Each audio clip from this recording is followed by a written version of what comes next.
ఇందిరమ్మ ఇండ్ల శిలా ఫలకాలు, ఈరోజు ప్రారంభోత్సవ కార్యక్రమాలు, నూతన ఇందిరమ్మ ఇండ్ల నిర్మాణం కోసం ఈరోజు పునాదులు తీసి ఈరోజు మనం పనులను ప్రారంభించుకున్నాం మిత్రులు పొంగులేటి శ్రీనివాసరెడ్డి గారి నేతృత్వంలో.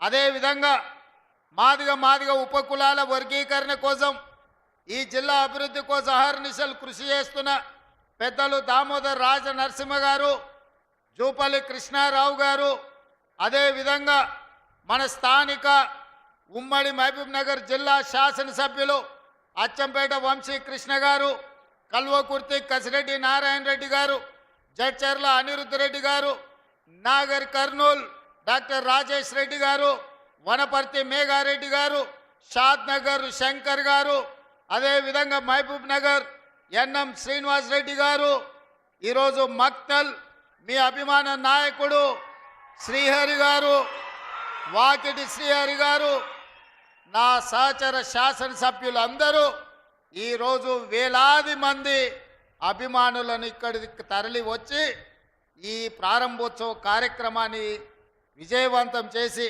ఆ పక్కన మా ఆడబిడ్డలు దాదాపుగా 10-15 వేల మంది ఆడబిడ్డలు వచ్చి ఈ ప్రభుత్వం మాది, మా తమ్ముడు తెలంగాణ రాష్ట్ర ముఖ్యమంత్రిగా బాధ్యతలు నిర్వహిస్తుండు, మేము ఆదరించాలి, మేము ఆశీర్వదించాలని మా సోదరుల కంటే మా సోదరిమణులు వేలాదికి వచ్చి ఈరోజు క్రమశిక్షణతో అక్కడ కూర్చొని ఈ ప్రభుత్వాన్ని ఆశీర్వదిస్తున్నారు.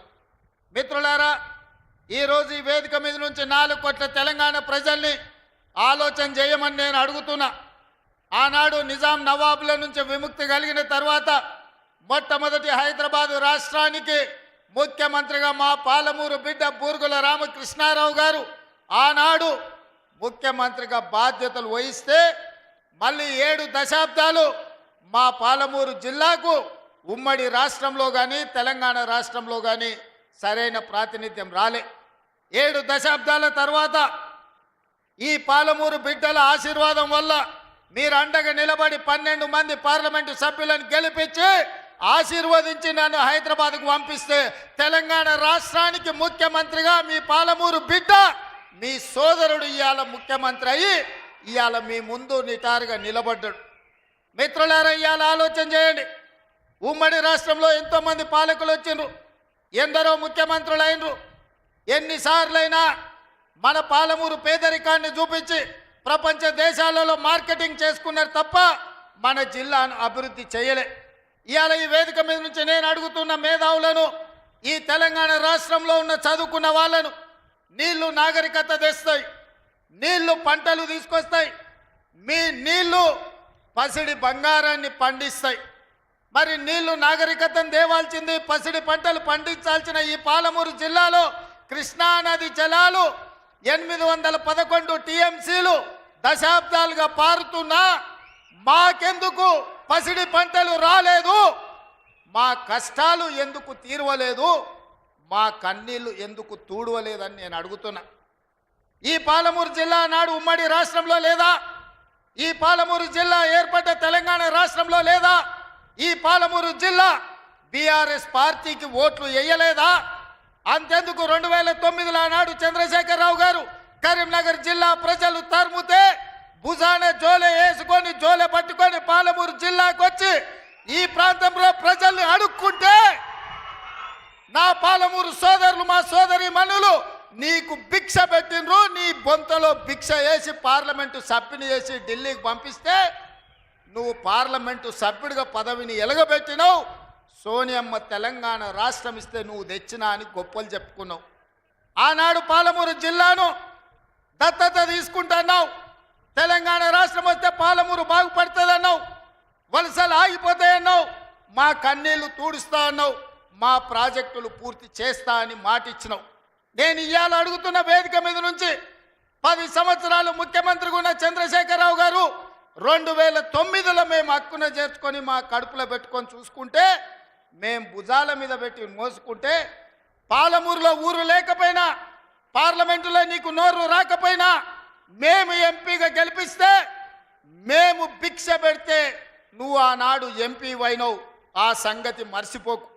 మరి 10 సంవత్సరాలు ముఖ్యమంత్రిగా ఉన్న నువ్వు మా ప్రాజెక్టులను ఎందుకు పూర్తి చేయలేదని నేను అడుగుతున్నా ఇవాళ ఈ వేదిక మీద నుంచి పెద్ద పెద్ద మాటలు మాట్లాడుతున్నారు, పొంకనాల మాటలు. ఇవాళ నేను అడుగుతున్నా చంద్రశేఖరరావు గారిని, 10 సంవత్సరాలు ఈ తెలంగాణ రాష్ట్రానికి 2 సార్లు నువ్వే ముఖ్యమంత్రి కదా, నీదే ప్రభుత్వం కదా, మా జూరాల ప్రాజెక్టు పూర్తి ఎందుకు కాలే, మా కల్వకుర్తి ఎత్తిపోతల కంప్లీట్ ఎందుకు కాలేదు, మా నెట్టంపాడు, మా కోయిల్ సాగరు, మా సంగం బండలో ఒక బండ అడ్డం పడితే 10-15 కోట్ల రూపాయలు ఇవ్వక బండ బగలగొట్టక 10,000 ఎకరాలు పల్లెల్లో ఎడారిగా మారితే నీకు మనసు రాలే, సంగం బండలో బండ వలగొట్టలే. కానీ మేము వచ్చిన తర్వాత ఆ బండ బగలగొట్టి ఆ గ్రామాలకు నీళ్ళు ఇచ్చినాం.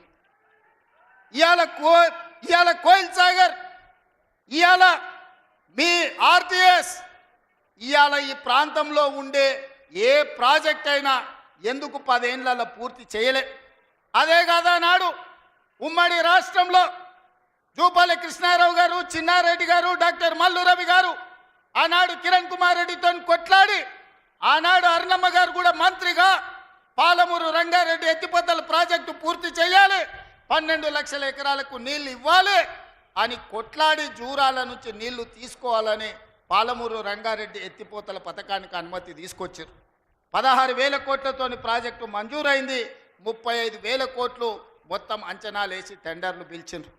కానీ చంద్రశేఖరరావు వచ్చిన తర్వాత ప్రాజెక్టుల రీజైనింగ్ పేరు మీద 35,000 కోట్ల రూపాయల ప్రాజెక్టును 55,000 కోట్ల రూపాయలకు పెంచిండు. టెండర్లు పిలిచిండు, కాంట్రాక్టర్లకు ఇచ్చిండు, కమిషన్లు మెక్కిండు. జూరాల నుంచి నీళ్లు తీసుకోవాల్సిందని శ్రీశైలం బ్యాక్ వాటర్స్కు పంపించాడు. ఇవాళ శ్రీశైలానికే ఆ ప్రాజెక్టును తరలించడం వల్ల ఈరోజు పాలమూరు ఎడారిగా మారుతుంది. 10 ఏళ్లల్లా పాలమూరు రంగారెడ్డి పూర్తి చేసిన, కల్వకుర్తి పూర్తి చేసిన, భీమా, నెట్టంపాడు, కోయిల్ సాగర్, రాజోలి బండ పూర్తి చేసి ఉంటే, తుమ్మిళ్ళ ప్రాజెక్టును పూర్తి చేసి ఉంటే ఇవాళ ఆంధ్రప్రదేశ్ మనకు అభ్యంతరం పెట్టకపోయి ఉండే. 10 ఏళ్లలో నువ్వు ప్రాజెక్టులు పూర్తి చేయలేదు, పాలమూరును పడావు పెట్టినావు కాబట్టి ఇవాళ మా ప్రాంతం ఎడారిగా మారింది. ఆనాడు 2014లో నేను కొట్లాడి తెచ్చిన మక్తల్ నారాయణపేట కొడంగల్ ప్రాజెక్టు ఒకనాడు ఉమ్మడి రాష్ట్రంలో రాజశేఖర రెడ్డి గారు ముఖ్యమంత్రి ఉన్నప్పుడు దివంగత నాయకుడు చిట్టెం నర్సిరెడ్డి గారు మొట్టమొదట ప్రస్తావించిండు మక్తల్ నారాయణపేట కొడంగల్ ప్రాజెక్టు గురించి. ఆ తర్వాత వారు చనిపోయినాక దాని గురించి మాట్లాడిన వాళ్ళే లేరు. మళ్ళీ 2009లో కొడంగల్ ఎమ్మెల్యేగా నేను బాధ్యత తీసుకున్న తర్వాత ఆ కాగితాలు వెలికి తీసి నేను కొట్లాడి 2014లో ఈరోజు నా మక్తల్ నారాయణపేట కొడంగల్ ప్రాజెక్టు తీసుకొచ్చిన. ఆనాడు 1,500 కోట్ల రూపాయలతో అంచనా అయ్యింది. 1,500 కోట్ల రూపాయలతోని 107,000 ఎకరాలకు ప్రాజెక్టు కట్టడానికి అనుమతులు తెచ్చిన. 10 ఏళ్ళు నా మీద కక్షతోని, పాలమూరు మీద పగతోటి చంద్రశేఖరరావు ఈ ప్రాజెక్టును పక్కన పెడితే ఈరోజు నేను వచ్చిన తర్వాత తిరిగి వాటిని దుమ్ము దులిపి పనులు మొదలుపెట్టిన. ఇవాళ 4,500 కోట్ల రూపాయలతోని మక్తల్ నారాయణపేట కొడంగల్ ప్రాజెక్టును పూర్తి చేయాలి 2 ఏళ్లలో అని ఈరోజు టెండర్లు పిలిచి పనులు ప్రారంభిస్తే ఇవాళ పగబట్టి ఆయన టీవీలలో, పేపర్లలో అడ్డుకుంటున్నారని అంటున్నాడు. నేను అడుగుతున్న చంద్రశేఖరరావు, నువ్వు 70 ఏళ్ళు మాకు అన్యాయం జరిగింది, మా ప్రాంతంలో నీళ్లు పోయినా, మా ప్రాంతం నుంచి తరలిపోతున్న కృష్ణానది జలాలు మాకు తాగడానికి, మా సాగునీరుకు రాకపోయినా ఈ దేశంలో ఎక్కడ ప్రాజెక్టులు కట్టినా, బాక్రానంగల్ కావచ్చు, శ్రీశైలం కావచ్చు, నాగార్జున సాగర్ కావచ్చు, ఎస్ఆర్ఎస్పి కావచ్చు, ఈ దేశంలో ఎక్కడ ప్రాజెక్టులు కట్టినా తట్ట పని, పార పని, మట్టి పని, చెమట తీసే ప్రతి పని మా పాలమూరు బిడ్డలు చేసి దేశానికి ప్రాజెక్టులను అందించారు. ఇవాళ ఈ దేశంలో పంట పండుతుందంటే మా పాలమూరు బిడ్డల స్వేదం ఉంది, మా రక్తం ఉంది, మా కష్టం ఉంది. అట్లాంటి మా జిల్లా ఎడారిగా మారి వేలాది మంది వలసలు పోతుంటే తమ పసిపిల్లల్ని తల్లిదండ్రుల దగ్గర, ముసలోళ్ళ దగ్గర, గుడిసెల దగ్గర వదిలి జంటలుగా మేస్త్రీల ఎంబడి వలస పోతుంటే వలసలు ఆపాలని ఇవాళ మా ప్రాజెక్టులు పూర్తి చేయాలని ప్రయత్నం చేస్తుంటే మా మీద పగబట్టినవు ఎందుకు చంద్రశేఖరరావు అని నేను అడుగుతున్నా. ఏం అన్యాయం చేసినాం నీకు చంద్రశేఖరరావు? మేము నిన్ను మా పార్లమెంట్ సభ్యుడిగా ఎన్నుకోవడం మేము చేసిన అన్యాయమా? నీ పార్టీకి పోయినసారి 13 సీట్లు ఇవ్వడం మేము చేసిన అన్యాయమా? ఏం అన్యాయం చేసినామని ఇవాళ మా జిల్లాల ప్రాజెక్టులను అంటుకుంటున్నాం.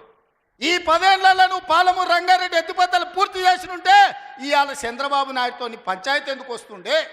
ఆనాడు నువ్వు వైఎస్ రాజశేఖర రెడ్డి ముఖ్యమంత్రి ఉన్నప్పుడు ఆనాడు పోతిరెడ్డిపాడు పక్క 4,000 క్యూసెక్స్ నుంచి 40,000 క్యూసెక్లకు పెంచింది. రాజశేఖర రెడ్డి గారికి ఊడిగం చేసింది.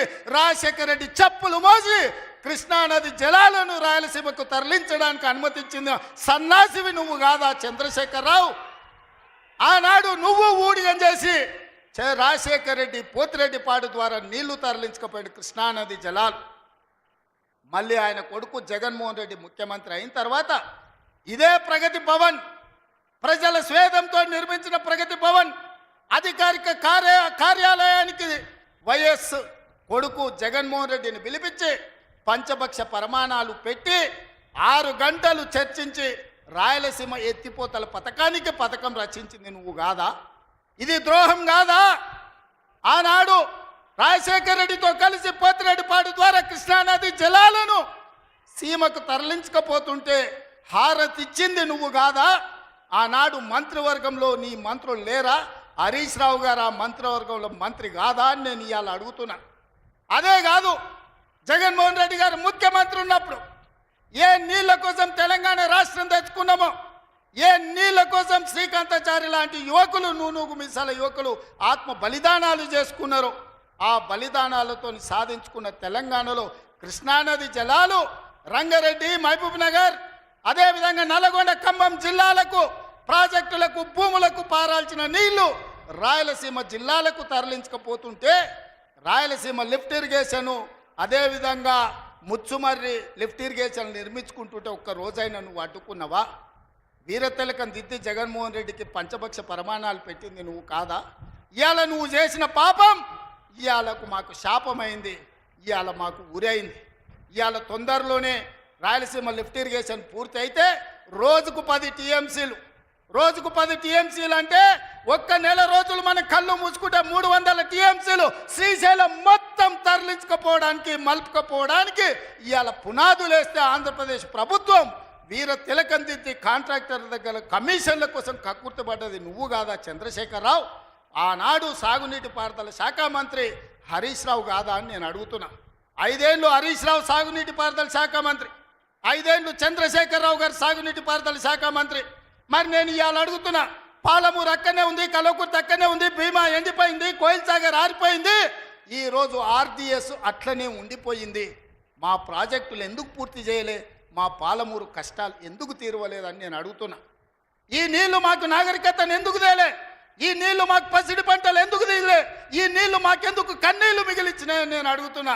ఈ నీళ్లు మా భూములు ఎడారుగా మారడానికి, ఈ నీళ్లు మా ప్రజలు వేలాదిగా వలసలు పోవడానికే పనికొచ్చినాయి తప్ప మా జీవితాలలో వెలుగులు వచ్చినాయని నేను అడుగుతున్నా. ఈ పాపం నీది కాదా చంద్రశేఖరరావు? ఈ పాపం నీదే కదా? 10 ఏళ్ళు వచ్చిన తెలంగాణ రాష్ట్రంలో 2 లక్షల కోట్ల రూపాయలు సాగునీటి ప్రాజెక్టుల కోసం ఖర్చు పెట్టినావు కదా.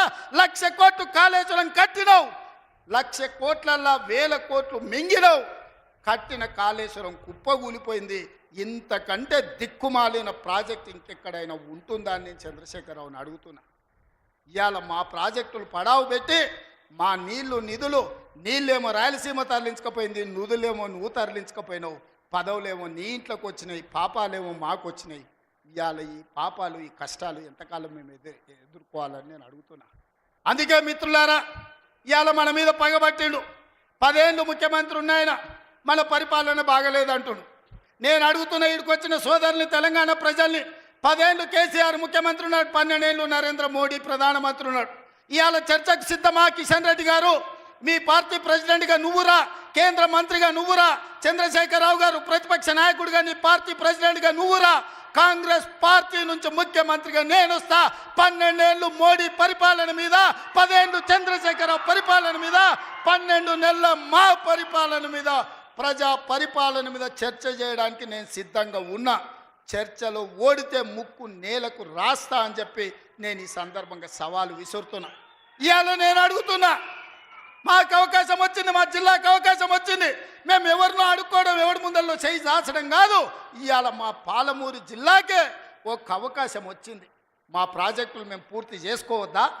మా మక్తల్ నారాయణపేట కొడంగల్ ఎత్తిపోతల పథకాన్ని మేము కట్టుకోవద్దా? మా పాలమూరు రంగారెడ్డి పూర్తి చేసుకోవద్దా, మా కల్వకుర్తి పూర్తి చేసుకోదా, మా బీబా పూర్తి చేసుకోదా, మా నెట్టంపాడు పూర్తి చేసుకోదా, మా కోయిల్ సాగర్ పూర్తి చేసుకోదా, మా జూరాల పూర్తి చేసుకోదా, మా తుమ్మిళ్ళ ప్రాజెక్టు పూర్తి చేసుకోవద్దా, మా ప్రాంతం అభివృద్ధి చెందొద్దా అని చంద్రశేఖరరావుని అడుగుతున్నా. ఏది తీసినా ఏది పెట్టినా వద్దు అనే తప్ప నీ నోటి నుంచి ఒక్క మాట అయినా మంచి మాట వచ్చిందా అని నేను అడుగుతున్నా. ప్రాజెక్టులు కట్టొద్దంటివి, భూములు సేకరించొద్దంటివి, పరిశ్రమలు పెట్టొద్దంటివి. లగచర్లలో పరిశ్రమలు అంటే కలెక్టర్లను చంపడానికి చూస్తేవి. మాకు పరిశ్రమలు వద్దా, మా జిల్లాకు ప్రాజెక్టులు వద్దా, మా జిల్లాలో నీళ్లు పారొద్దా, మా పంటలు పండొద్దా, మా రైతులు బాగుపడొద్దా, మేము మంచి బట్టలు కట్టుకోవద్దా, మేము బుక్కెడు బువ్వ తినొద్దా, మేము సమాజంలో గౌరవంగా బతకొద్దా? చంద్రశేఖరరావు, నువ్వు సమాధానం చెప్పని నేను వేదిక మీద నుంచి అడుగుతున్నాను. మాకు ఆత్మగౌరవం లేదా? మేము మీలాక దొరలు కాకపోవచ్చు, కానీ మేము రైతు బిడ్డలమే కదా, మేము గౌరవంగా బతకాలని కోరుకోవడం తప్ప మా ఆడబిడ్డలు వాళ్ళ పిల్లల్ని చదివించుకోవాలనుకోవడం ఏమన్నా నేరమా? ఎందుకు అడ్డుకుంటున్నారు నువ్వు, నీ కొడుకు, నీ అల్లుడు అని నేను అడుగుతున్నాను. 12 నెలలు కానీ ప్రభుత్వం అప్పుడే దిగిపోవాలంటున్నాడు. 10 ఏళ్ళలో నువ్వు చెయ్యని పనులు మేము చేసినాం కదా. ఏం బాగలేదు పాలన. ఆయన కొడితే గట్టి కొడతాడంట. ఆయన కొడితే ఎంత గట్టి కొడతాడంట అంటే ఇక అది చెప్పనలవి కాదంట. నేను అడగదలుచుకున్న మా సోదరుని, అయ్యా ఆయన గట్టి కొట్టడానికి ఫుల్లా ఆఫా? ఏంది గట్టి కొట్టడానికి? ఏం కొడతాడు ఆయన? కొడితే గిడితే ఓ ఫుల్లు ఓ ఆఫ్ గట్టి కొట్టగలడు, అంత మించి గట్టి కొట్టేది ఏందుంది? 10 ఏళ్ళు నువ్వు గట్టి కొట్టేటోని ఆయన ఉంటే, నిజంగానే నువ్వు గట్టి కొట్టాలంటే డ్రగ్స్ పార్టీలు ఫామ్ హౌస్లలో చేస్తున్న నీ కొడుకును వంగబెట్టి గట్టి కొట్టు, వానికి బుద్ధి వస్తుంది. ఢిల్లీలో లిక్కర్ దందాలు చేసి తెలంగాణ గౌరవాన్ని తీసిన నీ బిడ్డను దవడ మీద అంగబెట్టి గట్టి కొట్టు. తెలంగాణ పరువు తీసినందుకు గట్టి కొడితే వస్తుంది. కాళేశ్వరం పేరు మీద 1,00,000 కోట్లు మింగిన నీ అల్లుని దవడ మీద అంగబెట్టి కొట్టు గట్టిగా, అప్పుడు వానికి బుద్ధి వస్తుంది, సిగ్గు వస్తుంది. తెలంగాణను ముంచినందుకు గట్టి కొట్టేది ఉంటే నీ ఇంట్లో కొట్టు, వాళ్ళని దారిలో పెట్టు. కాంగ్రెస్ను గట్టి కొడతా అంటే మా కాంగ్రెస్ పార్టీ కార్యకర్తలు ఊరుకుంటారా? రా, ఎంత గట్టి కొడతావో చూద్దాం. పొంకణాల పోసిగానికంట 3 ఎట్లంట 36 దొడ్లంట. వెనకడికి పొంకణాలు చెప్పేటోడు. 10 ఏళ్ళు నువ్వే ఉన్నావు కదనే, 10 ఏళ్ళలో నిన్ను ఇవ్వడం చేయొద్దన్నాడా? ఇవాళ మేము 12 నెలల ఏమి చేయలేదు అంటున్నాడు. నేను అడుగుతున్న ఇక్కడికొచ్చిన మా ఆడబిడ్డల్ని, అక్క 500 రూపాయలకు సిలిండర్ వస్తలేదా? ఆర్టీసీ బస్సులో ఉచితంగా మీరు బస్సు ఎక్కుతారని టికెట్ అడుగుతురా? ఆయల్లా అమ్మగారింటికి పోవాలంటే ఇంటి ఆయన కిరాయి పైసలు అడగాలి. అమ్మవారి గుడికి పోవాలంటే పక్కింటోళ్ళు తోడు రావాలి. ఇవాళ 500 రూపాయల సిలిండర్, ఆడబిడ్డల కార్తీలో ఉచిత ప్రయాణం, 200 యూనిట్లు ఈరోజు ఉచితంగా కరెంటు, 25,50,000 రైతులకు 21,000 కోట్ల రూపాయల రైతు రుణమాఫీ చేసినాం. రైతు భరోసా కేసీఆర్ ఎగనామ పెడితే వచ్చిన ఎంబడే 7,625 కోట్ల రూపాయలు ఇవాళ రైతు భరోసా మొదటి విడత ఇచ్చినాం. 2వ విడత ఈరోజు రైతు భరోసాల 10,000 కోట్ల రూపాయలు, ఎకరాకు 12,000 సంవత్సరానికి ఇవాళ మనం మొదలు పెట్టినాం. మార్చి 31 లోపల ఈరోజు రైతు భరోసా నిధుల్ని రైతుల ఖాతాలో వేయదలుచుకున్నాం. నిరుద్యోగ యువకులకు 55,000 ఉద్యోగాలు ఇచ్చినాం. ఇవాళ ఆడబిడ్డలకు, మహిళా సంఘాలకు పాఠశాలలు నిర్వహించుకోనికే అమ్మ ఆదర్శ పాఠశాల ఇచ్చినాం. ఇవాళ పాఠశాల పిల్లలకు బట్టలు కుట్టే పని ఆడబిడ్డలకు ఇచ్చినాం. ఇవాళ 1000 మెగావాట్లు సోలార్ విద్యుత్తు ఆడబిడ్డలకు ఇవాళ నిర్వహించుకోవడానికి ఇచ్చినాం. ఇవాళ మహిళా సంఘాలకు 600 బస్సులు కొని ఆర్టీసీకి ఇవాళ కిరాయిలకు పెట్టే అవకాశం మా ఆడబిడ్డలకు ఇచ్చినాం. ఈ రకంగా చెప్పుకుంటూ పోతే ఈరోజు కొడంగల్ నారాయణపేట లిఫ్ట్ ఇరిగేషన్ మహబూబ్ నగర్కు తీసుకొచ్చినాం. 5,000 కోట్ల రూపాయలతో కొడంగల్ అభివృద్ధి పనులు, 1000 కోట్లు ఇవాళ నారాయణపేటలో అభివృద్ధి పనులు తీసుకున్నాం. పాలమూరు ప్రాజెక్టు పూర్తి చేయాలని ఇవాళ ముందుకు పోతున్నాం. ఈ రకంగా మేము వచ్చిన తర్వాత ఇంతకుముందే పొంగులేటి శ్రీనివాసరెడ్డి గారి నేతృత్వంలో ఆనాడు ఆగిపోయిన ఇందిరమ్మ ఇండ్లు మళ్ళీ ప్రారంభించి నియోజకవర్గానికి 3,500 కాదు, అవసరమైతే 5,000 ఇండ్లు ప్రతి నియోజకవర్గానికి 5 లక్షల రూపాయలు పేదవాడు ఇల్లు కట్టుకోవడానికి ఇవాళ ఉచితంగా ఇస్తున్నాం. నువ్వు ఎన్ని డబుల్ బెడ్రూమ్ ఇండ్లు ఇచ్చినావు 10 ఏళ్ళని నేను అడుగుతున్నా. సంవత్సరంలో 5 లక్షల ఇండ్లు మేము ఇస్తాం. ఆనాడు 10 ఏళ్ళ 25 లక్షల ఇందిరమ్మ ఇండ్లు మేము ఇచ్చినాం. నేను అందుకే ఇవాళ టీఆర్ఎస్ వాళ్ళకు ఒక సవాల్ విసురుతున్నా. చిత్తశుద్ధి ఉంటే మీరు రాండి. ఏ ఊర్లో అయితే ఇందిరమ్మ ఇండ్లు ఉంటాయో రేపు సర్పంచ్ ఎన్నికలలో మేము ఓట్లు అడుగుతాం. ఏ ఊర్లో మా ఇందిరమ్మ ఇండ్లు లేవో మేము ఎన్నికల్లో పోటీ చేయం. నువ్వు నీ డబుల్ బెడ్రూమ్ ఇండ్లు ఉన్న ఊర్లలోనే నువ్వు పోటీ చేయాలి. నీకు దమ్ముందా? నేను సూటిగా సవాలు విసురుతున్నా. శ్రీనివాస్ రెడ్డి గారిని కూడా సవాలు విసిరమని చెప్తున్నా. మా దామన్నను కూడా తోడుండమని నేను విజ్ఞప్తి చేస్తున్నా. ఏ ఊర్లో ఇందిరమ్మ ఇండ్లు ఉన్నాయో మేము ఆ ఊర్లోనే పోటీ చేస్తాం. ఏ ఊర్లో డబుల్ బెడ్రూమ్ ఇండ్లు ఉన్నాయో గా ఊర్లోనే బీఆర్ఎస్ వాడు పోటీ చెయ్యాలి. దానికి సిద్ధమైతే మా సవాల్ని స్వీకరించి మాట్లాడు. నువ్వేం చేసినావు, మేమేం చేసినావు ప్రజలకు అర్థమవుతుంది.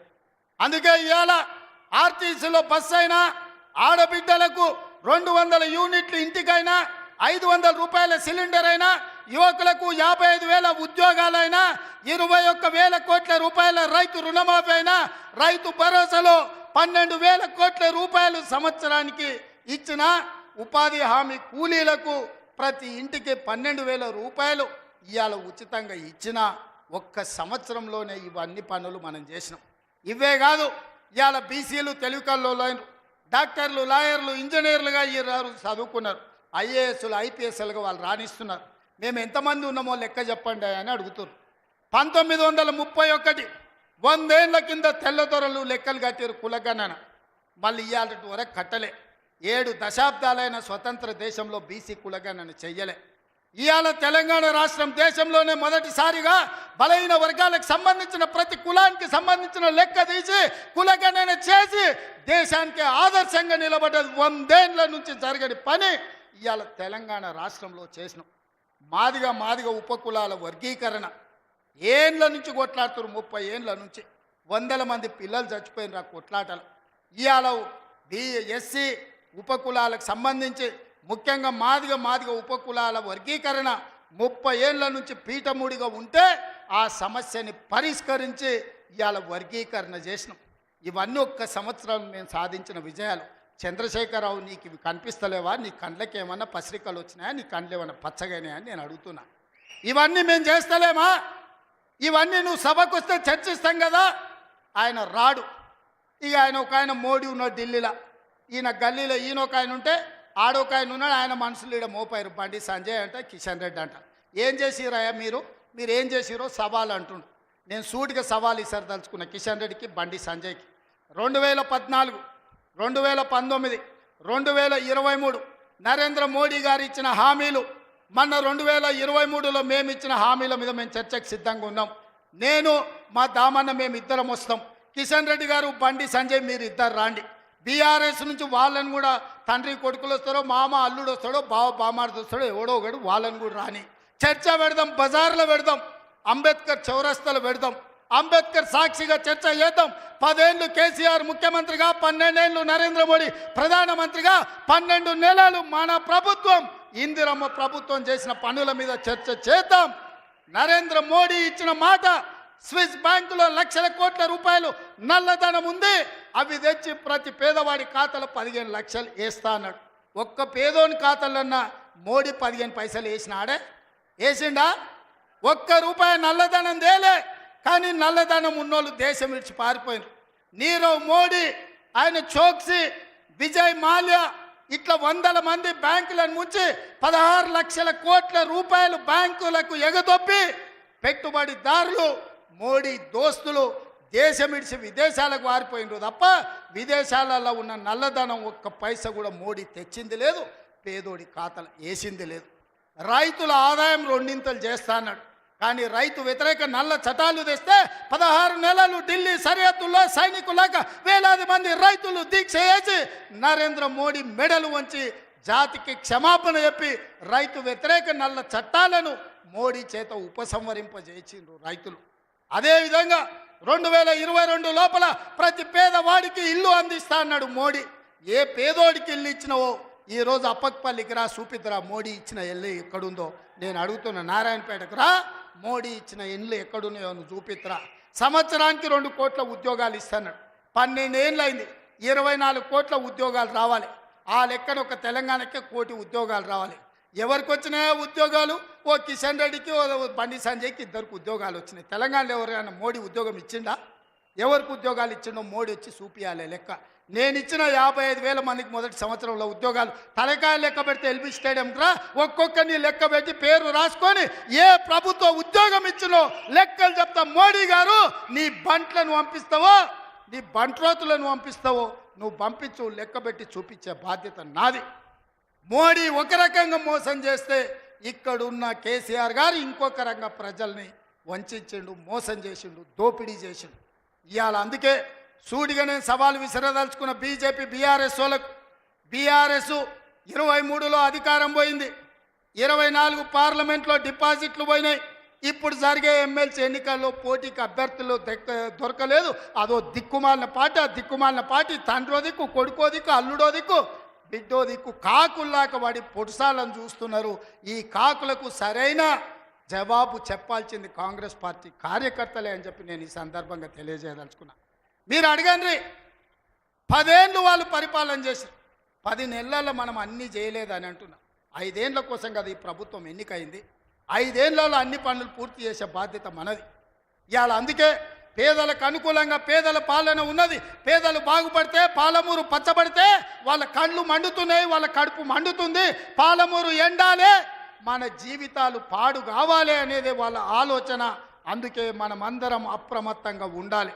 ఈ జిల్లాకు ఒక అవకాశం వచ్చింది, మన ప్రాజెక్టులు మనమే పూర్తి చేసుకుందాం, మన నిధులు మనమే కేటాయించుకుందాం, మన పనులు పూర్తి చేసుకునే బాధ్యత మనది.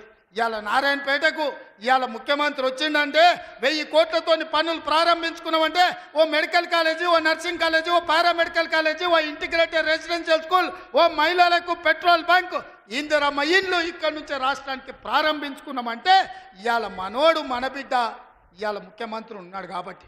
పెద్దలు చెప్పిండ్రు మట్టికి పోయినా ఇంటోడే పోవాలి అని. ఇవాళ తెలంగాణ రాష్ట్రానికి మీ బిడ్డ ముఖ్యమంత్రి ఉంటే వాళ్ళ కడుపు మండుతుంది, కళ్ళల్లో నిప్పులు పోసుకుంటారు.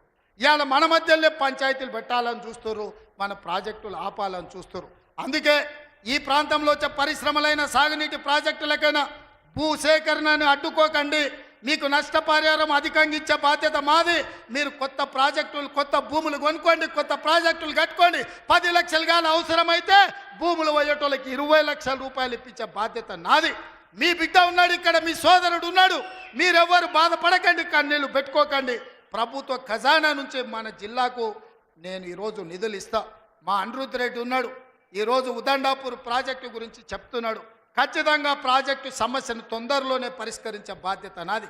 నష్టపరిహారం ఇచ్చే ఉద్దండాపూర్ ప్రాజెక్టును పూర్తి చేసి రైతుల్ని ఆదుకునే బాధ్యత నేను తీసుకుంటా. ఇవాళ మీ కష్టాలు తీరవకపోతే, మీ సమస్యల్ని పరిష్కరించకపోతే మీ బిడ్డ తెలంగాణ ముఖ్యమంత్రిగా ఉండి ప్రయోజనం ఏందని నేను మిమ్మల్ని అడుగుతున్నా. సంపూర్ణమైన విశ్వాసం పెట్టుకోండి. లేక మనకు ఒక అవకాశం వచ్చింది. మన ఇంట్లోనికి మన బిడ్డకు అవకాశం వచ్చినప్పుడు శత్రువులు కుట్రలు చేస్తున్నారు, కడుపుల కత్తులు పెట్టుకొని బయలుదేరుతున్నారు, కౌగిలించుకున్నట్టే ఇకిలిస్తున్నారు, కౌగిలించుకొని కడుపుల కత్తులు పెట్టి పొడిచి చంపాలని చూస్తున్నారు. ఇట్లాంటి సన్నాసులకు గుణపాఠం చెప్పాల్సిన బాధ్యత పాలమూరు జిల్లా యువకుల మీదనే ఉన్నది. మిత్రులారా, పనిలో నిమగ్నమై ఉన్న పనులు చేసే బాధ్యత నాది, కాపాడుకునే బాధ్యత మీది. మళ్ళీ రాదు ఇట్లాంటి అవకాశం. ఇవాళ తప్పిపోయిందా మళ్ళీ 50 ఏళ్ళు అవుతుందో, 60 ఏళ్ళు అవుతుందో, 70 ఏళ్ళు అవుతుందో, 100 ఏళ్ళు అవుతుందో చరిత్రను మనం అంచనా వెయ్యలేము. ఇవాళ వచ్చినప్పుడే మన ప్రాజెక్టులను పూర్తి చేసుకుందాం, పాలమూరును పూర్తి చేసుకుందాం, కల్వకుర్తిని పూర్తి చేసుకుందాం, భీమా, నెట్టంపాడు, కోల్చాగర్ను పూర్తి చేసుకుందాం, మక్తల్, నారాయణపేట, కొడంగల్ ప్రాజెక్టును పూర్తి చేసుకుందాం. కొడంగల్లో పరిశ్రమలు తెద్దాం, మన ప్రాంత నిరుద్యోగ సమస్యని పరిష్కరిద్దాం. మీరందరూ అండగా నిలబడాలి. ఈ ప్రాంతాన్ని అభివృద్ధి చేసే బాధ్యత నాది. మళ్ళొకసారి సూటిగా కిషన్ రెడ్డి గారికి, బండి సంజయ్ గారికి, కేసీఆర్ గారికి, కేటీఆర్ గారికి నేను సవాల్ విసురుతున్నా. 12 ఏళ్ళు మోడీ పాలన మీద, 10 ఏళ్ళు కేసీఆర్ పాలన మీద, 12 నెలలు మా పాలన మీద మేము చర్చకు సిద్ధంగా ఉన్నాం. నేను మా సోదరుడు దామోదర్ రాజనరసింహ గారు మేము చర్చకు వస్తాం. తారీఖు చెప్పండి, ఏ సెంటరో చెప్పండి, ఏ సెంటర్ అయినా మేము తయారు. మీరు సిద్ధమైతే రాండి, ఎవరు ఏం చేసిండ్రో చర్చ చేద్దాం, తేలుద్దాం, తెలంగాణ ప్రజలకు వాస్తవాలు చెబుదాం. ఇంత గొప్ప కార్యక్రమాన్ని ఏర్పాటు చేసినందుకు మిత్రుడు శివకుమార్ రెడ్డి గారిని, అదేవిధంగా కాంగ్రెస్ పార్టీ కార్యకర్తల నాయకుల్ని, మా పర్ణికమ్మను మనస్ఫూర్తిగా అభినందిస్తున్నా. రాబోయే రోజుల్లో స్థానిక సంస్థల్లో కూడా మనం మన బలాన్ని నిరూపించాలి.